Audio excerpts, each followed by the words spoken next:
আসসালামু আলাইকুম রহমতুল্লাহ। আশা করছি সকলে ভালো আছেন, সুন্দর আছেন, সুস্থ আছেন নিরাপদে। হোমিওপ্যাথি সম্পর্কে একটি কথা প্রচলন আছে যে ঔষধ খুব ধীরে ধীরে কাজ করে। কথাটি আপনারা কে কে বিশ্বাস করেন?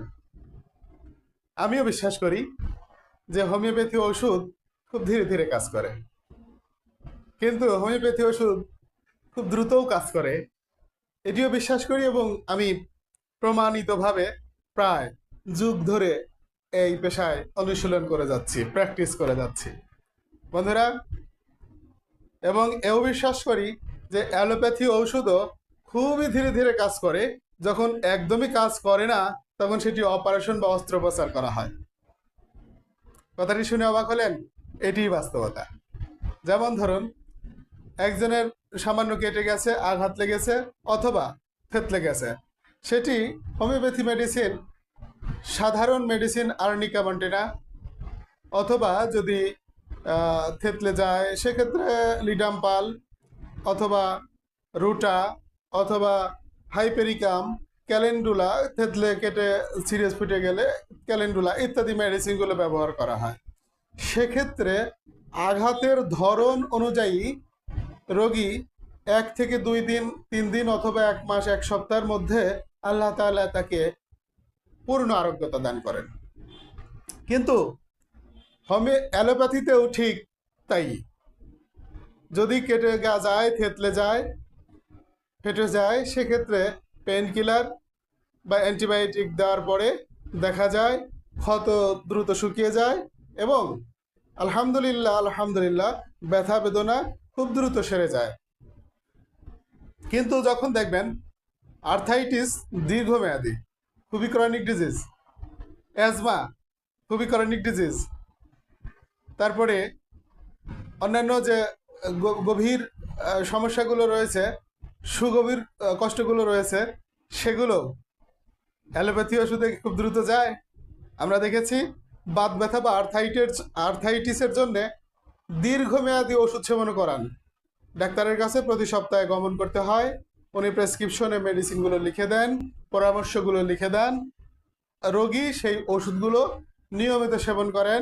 আবার ডাক্তার সাহেবের কাছে যান, ডাক্তার সাহেব কিছু মেডিকেল টেস্ট করান, সেই টেস্টগুলো রিপোর্ট নিয়ে দেখান, উনি আবার ওষুধ লেখেন।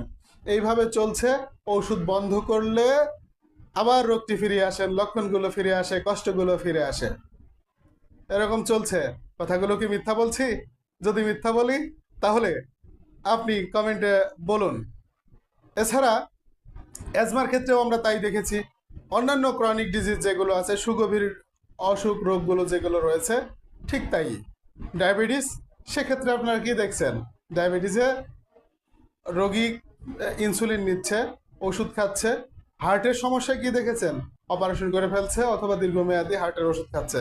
কিডনির সমস্যায় কি দেখছেন? যে দীর্ঘমেয়াদী ওষুধ খাচ্ছেন। লিভারের সমস্যায় কি দেখছেন? দীর্ঘমেয়াদী ওষুধ খাচ্ছেন।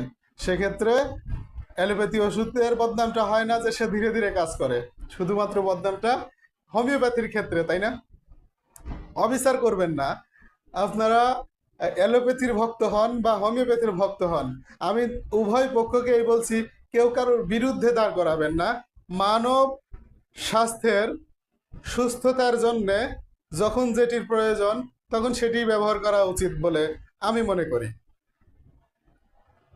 তাহলে একটি কথা এখানে এসে দাঁড়ালো কি, হোমিওপ্যাথি ঔষধও অ্যাকিউট ডিজিজের ক্ষেত্রে দ্রুত কাজ করে, আর ক্রনিক ডিজিজের ক্ষেত্রে দীর্ঘমেয়াদে ওষুধ সেবন করাতে হয়।